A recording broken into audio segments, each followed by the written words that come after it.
Hello fellow nerds and book lovers, welcome to Ridcully's book review once again. I'm Ridcully.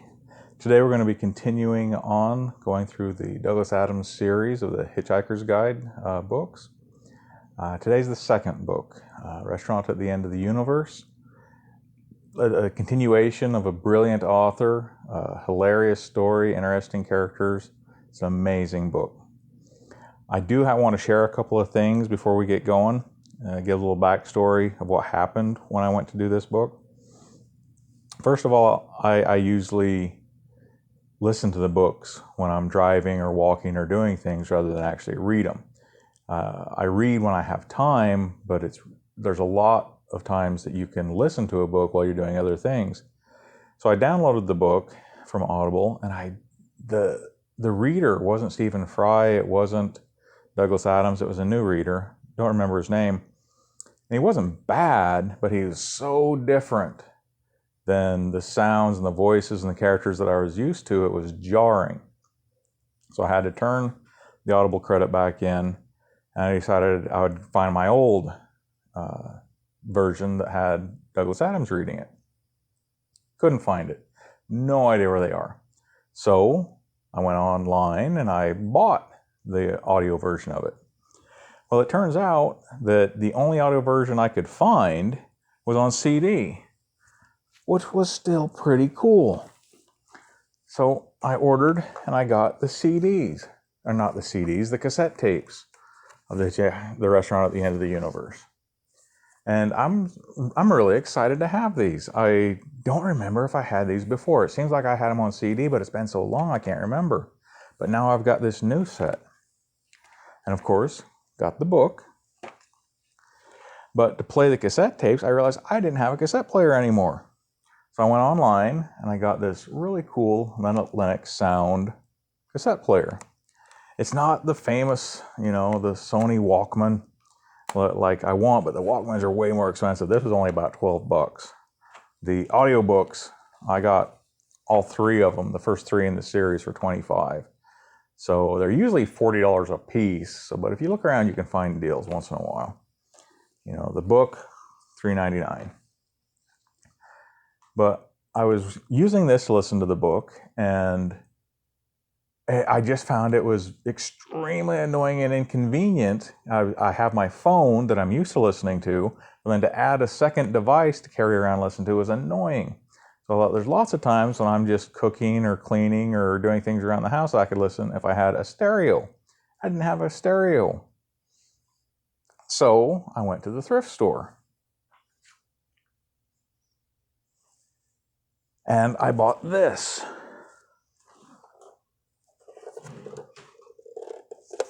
Look how cool that is. I can't even get it all in the shot. But it turns out that this is a Panasonic made in 1988 model RX-DT50, which I had no idea. I paid $20 for it at the thrift store. But I went to look for it afterwards, and the cheapest I can find anywhere on the internet is $200. And there's some at $250, $300, even one at $1,100. I think that one's wishful thinking, but $200 to $300 are what they're selling for. So, made a lot of fun tracking down, buying stuff so that I could do this review on Restaurant at the End of the Universe. Anyway, side story, wanted to share that with you. I'm excited about it. I had a lot of fun doing it. I thought it was really cool. But back to the book. It's the continuation from Hitchhiker's Guide. And I'm going to talk a little bit about it before I give the spoiler alert. Funny. It's as funny as Hitchhiker's Guide, in my opinion, for the first 3/4 of the book. The last quarter has some black humor and some irony. It gets a little bit more serious. It's got some funny parts, but not as funny as the first 3/4 of the book. Let's read the synopsis on the inner cover. Just when you thought it was safe to go back to the bookstore, Douglas Adams presents The Restaurant at the End of the Universe. The time, infinity. The place, the universe. The survivors. Arthur Dent, Earthling. A mild-mannered, out-to-lunch space traveler searching the cosmos for a decent cup of tea. Ford Prefect. Alien. Unflappable researcher for that most successful and useful book, The Hitchhiker's Guide to the Galaxy. Trillion. Earthling. Sexy space cadet who gave Arthur the cold shoulder at a cocktail party. She is now the girlfriend of Zaphod Beetlebrox. Alien. Two-headed. Three-armed. Ex-head honcho of the universe. I think that's supposed to be galaxy, but...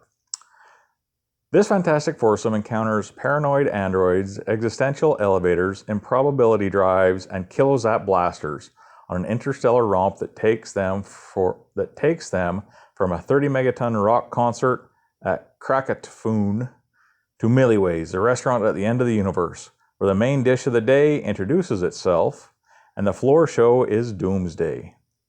How will it all end? Will they discover the origin of the bathtub? Will they find the significance of gin and tonic? Will they find out the question to the answer 42? For the answer to these and other cosmic questions, climb aboard Douglas Adams' zany spaceship and get ready to blast off. Take an improbable ride. Your table is ready at the restaurant at the end of the universe. The Hitchhiker's Guide to the Galaxy was a #1 bestseller in England, a cult classic in the United States, and a weekly radio series with millions of fantastic listeners, and is soon to be a television spectacle on both sides of the Atlantic. The restaurant at the end of the universe is the all-new adventures of the Hitchhiker's crew. Whether you're now already a Douglas Adams fan or just now finding out about his unique universe, don't panic and don't forget to bring a towel. Here's a picture of Douglas Adams. Hope you can see that. Just tragic that he died so young, because his books are amazing. I couldn't have given a better synopsis of the book than what they have written there on the inside cover. At this point, I'm going to go ahead and give the spoiler warning. So what I'm going to do is I'm going to do a 10-point plot line of the plot of the book, try and condense it down into just 10 points that they'll give you the broadest. You won't have an understanding of the book by any means. I don't think I could, and nobody could that hasn't already read the book and know how they fit in, but it will give you a general arch of the direction of the book, as concise as I possibly can. Had a couple of people ask, to sum up and just say what the book is as quickly as possible. I'm going to try and do that. And then I'm going to go through and I'm going to read some of the passages and we'll talk about some of the book in more detail. So spoiler alert from this point forward. If you haven't read the book, turn the video off now, read the book and come back. Or if you aren't going to read the book and you just want to hear a little bit about it, keep listening. All right, the 10-point plot that I'm going to go through the restaurant at the end of the universe is 1. We find out the Vogons have been paid by the psychiatrists of the galaxy to stop the ultimate question from being found out. 2. Arthur breaks the ship asking it to make a good cup of tea. 3. To escape Vogons, Zaphod decides to hold a seance and talk to his great-granddad, who zaps the ship into working and they disappear. 4. Zaphod and Marvin are teleported to the headquarters of the Hitchhiker's Guide building, where Zaphod's mind tells him to see Zarniwoop. 5.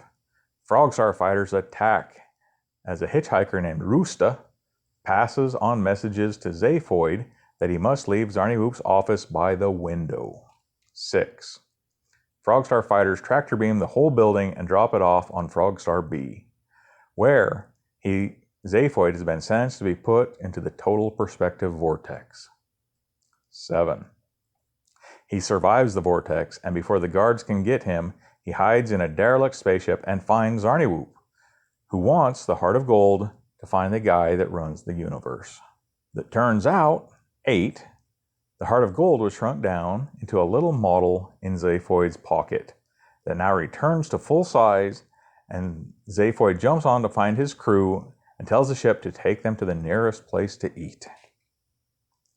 9, they teleport to Milliways, the restaurant at the end of the universe where they eat, then steal a ship and leave. 10. The stolen ship teleports Arthur and Ford to the doomed spaceship holding 10 million worthless Golgafrinchans, who crash onto the Earth 2 million years in the past, kill off the Neanderthals, and become the ancestors of the modern man. Well, that is about as quick a plot summary as I can possibly do. Of course, I've skipped 300 pages worth of good story, summing it up that quick. Now is what I want to do is I want to take a minute and we'll go back through and we'll discuss how it goes in a little bit more detail. The first thing I'm going to go back and talk about is point 2. When Arthur asked the ship to make him a good cup of tea. He explains all about tea, the history, everything he knows, the East India Trading Company. Explains to the beverage dispenser how to make a good cup of tea. It doesn't quite get him, so it tries to get the main computer of the Heart of Gold to help it. And so it locks up the computer when the Vogons attack. It's just hilarious. He runs up to the ship. The Vogons are attacking. Everybody's freaking out. They're like, the ship won't answer. The ship won't answer. And Arthur has that sinking feeling of, uh-oh, I did this, didn't I? Which is a sinking feeling that almost every human alive, unless you are just so cool you've somehow been able to avoid that, which I can't even think of somebody in fantasy off my head that's that perfect, has had that sinking feeling of something's went wrong, something big has went wrong, and you know that you're the one that caused it. That was hilarious. So they hold this seance, and Zaphoid's great-great-grandfather zaps the ship, and they get teleported to the Hitchhiker's Guide's editorial building. Zaphoid and Marvin are there, but nobody else is. The ship's gone. He's just there at the restaurant. Has no idea how he got there, other than he knows the ship probably sent him there, but where they are, what's going on, he has no idea. He runs into Roosta, a hitchhiker that's been sent to give him a message that was in on the inside part of the backstory of why Zaphoid has 2 parts of his mind that have been locked off, that he locked off previously in his life so that he couldn't know, so he could manipulate his life so that he could get the Heart of Gold. And he tells him, when you go up to Zarniwoop's office, go out the window. And they get attacked by Frogstar fighters when he's up in the Zaphoid's office. And he does go out the window, and the Zaphoid fighters are attacking him, and this tank shows up, and he needs to run away. And they look around, and they look at Marvin, and they say, Marvin? And Marvin's like, you want me to stop the tank, don't you? And he's like, that'll be a great guy. Go get it. And I'm going to read that part. So Marvin goes to confront the tank, and he walks up to the tank, and the tank's just like, are you going to stop me? And Marvin's like, yes. And he's like, how are you going to stop me? And Marvin says, guess. And the tank's like, what? And Marvin's like, guess how I'm going to stop you. And so the tank starts guessing all of these incredible weapons.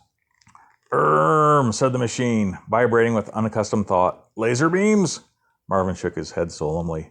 No, muttered the machine in its deep guttural rumble. Too obvious. Antimatter ray? It hazarded. Far too obvious, admonished Marvin. Yes, grumbled the machine, somewhat abashed. Or how about an electron ram? This was a new one to Marvin. What's that? He said. One of these, said the machine with enthusiasm. From its turret emerged a sharp prong which spat a single lethal blast of light. Behind Marvin, a wall roared and collapsed as a heap of dust. The dust billowed briefly, then settled. No, said Marvin, not one of those. Good, though, isn't it? Very good, agreed Marvin. I know, said the Frogstar battle machine. After another moment's consideration, you must have one of those new Xanthic restruction destabilized xenon emitters. Nice, aren't they, said Marvin. That's what you've got, said the machine, in considerable awe. No, said Marvin. Oh, said the machine, disappointed. Then it must be. You're thinking along the wrong lines, said Marvin. You're failing to take into account something fairly basic in the relationship between men and robots. I know, said the battle machine. It is. It trailed off into thought again. Just think, urged Marvin. They left me, an ordinary menial robot, to stop you, a gigantic heavy-duty battle machine. Well, they ran off to save themselves. What do you think they would leave me with? Oh, muttered the machine in alarm. Something pretty darn devastating, I should expect. Expect, said Marvin. Oh, yes, expect. I'll tell you what they gave me to protect myself with, shall I? Yes, all right, said the battle machine, bracing itself. Nothing, said Marvin. it's so true and cynical. Go and protect us, and here is nothing to go and do it with. You just have to love his black humor if you have an ounce of cynicism in your entire body. So they make it to Frogstar B, and there's this disembodied voice, and it's the only inhabitant on Frogstar B other than some birds, which were the original inhabitants that have been transformed into these depressed birds. And it's a disembodied voice. And it turns out that the disembodied voice is getting a divorce from its body. I'm going to read that part real quick. The truth is, it continued in tones which suggested he was trying very hard to keep it under control. The truth is that we are currently undergoing a period of legal trial separation. I suspect it will end in divorce. The voice was still again, leaving Zaphoid with no idea of what to say. He mumbled uncertainly. I think we were probably not very well suited, said Gragravar, again at length. We never seemed to be happy doing the same things. We always had the greatest arguments over sex and fishing. Eventually, we tried to combine the two, but that only led to disaster, as you can probably imagine. So, somehow in this universe, you're able to get a divorce from your mind and body. A concept which I had never even thought of. I'd never even heard of it in any other story. Douglas Adams throws it in there. It's pretty damn funny. And as Zaphoid is about to be put into the total perspective vortex, Douglas Adams goes through and he explains a little bit about what the vortex is and who created it. Let's take a look at that part. The man who invented the total perspective vortex did so basically in order to annoy his wife. Trim-Trigula, for that was his name, was a dreamer, a thinker, a speculative philosopher, or as his wife would have it, an idiot. And she would nag him incessantly about the utterly inordinate amount of time he spent staring out into space or mulling over the mechanics of safety pins or doing spectrographic analysis on pieces of fairy cake. Have some sense of proportion, she would say, sometimes as often as 38 times in a single day. And so he built the total perspective vortex just to show her. And into one end he plugged the whole of reality as extrapolated from a piece of fairy cake, and to the other end he plugged his wife, so that when he turned it on, she saw in one instant the whole of infinity of creation and herself in relation to it. To Trim-Trigula's horror, the shock completely annihilated her brain. But to his satisfaction, he realized that he had proved conclusively that if life is going to exist in a universe of this size, then the one thing it cannot afford to have is a sense of proportion.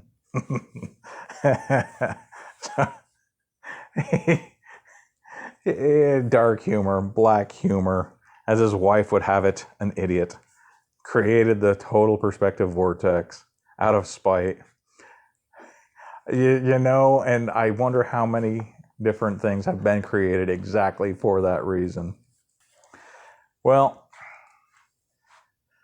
Zaphoid gets away, the ship gets turned back into full size, they get on the ship, and they ask the ship to take it to the nearest place to eat. Well, it turns out that the nearest place to eat is Milliways, the restaurant at the end of the universe. And the time travel back leaves them all completely thinking that they're dead. And what they've just went through in this time travel, they've actually died and they're in the afterlife. And so they're confused. And the maitre d' is sitting there talking to them. And he's asking them, you guys want drinks? And they're like, what's going on? And I want to read this part to you. Drinks, called Zaphoid. That was it. See what you miss if you don't stay alert? Indeed, sir, said the waiter patiently. If the lady and gentleman would care to take drinks before dinner? Dinner, Zaphoid exclaimed with passion. Listen, little green person, my stomach could take you home and cuddle you all night for the mere idea. And the universe, continued the waiter, determined not to be deflected on the home stretch, will explode later for your pleasure. Ford's head swiveled slowly towards him. He spoke with feeling. Wow, he said. What sort of drinks do you serve in this place? The waiter laughed a polite little waiter's laugh. Ah, he said, I think sir has perhaps misunderstood me. Oh, I hope not. breathed Ford.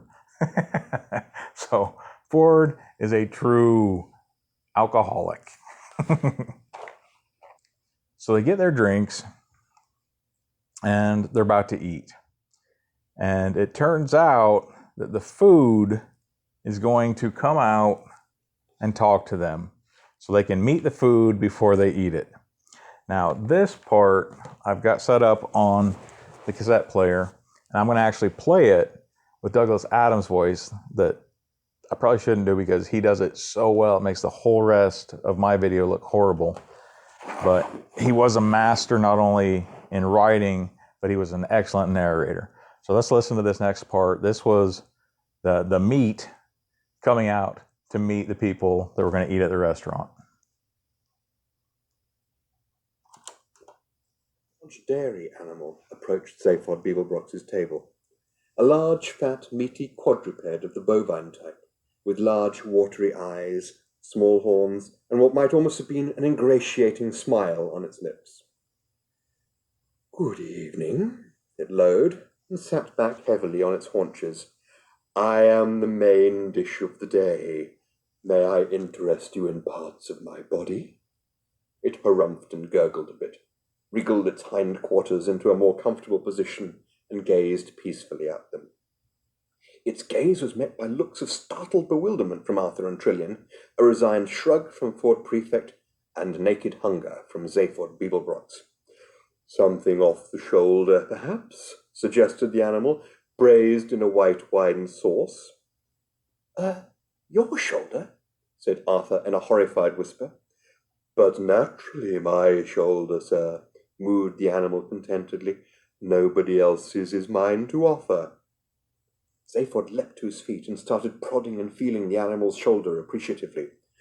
"Or the rump is very good," murmured the animal.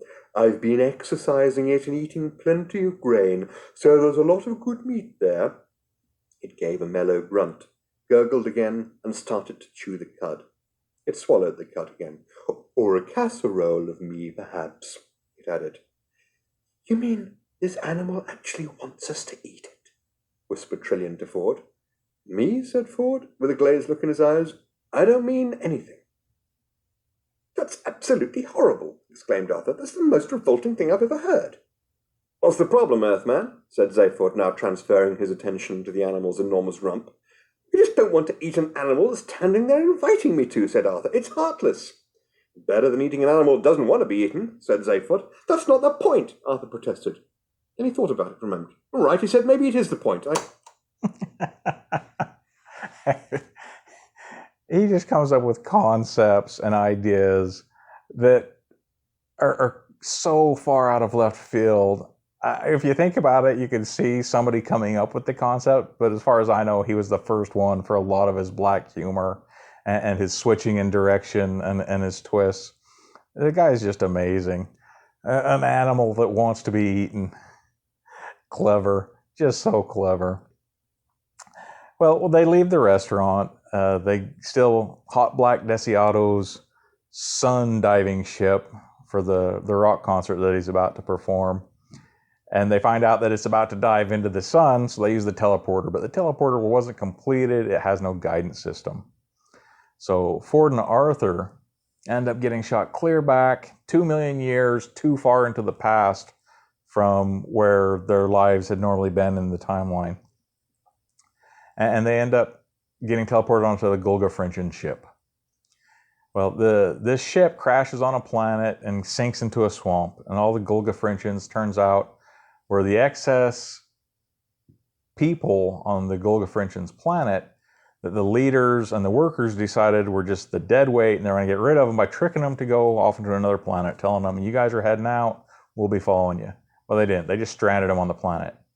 And it's what the twist and the black humor and the irony is we find out in the end, the planet that they crash on is Earth, and that the Gulgafrinchens, these telephone sanitizers and mid-level managers and data analysts, and he goes through and he makes fun of lots of mid-level jobs that society has created that we really don't need, but at the same time, we have to fill sometimes an unknown niche. The people themselves don't even know why they have their job, but we've created them.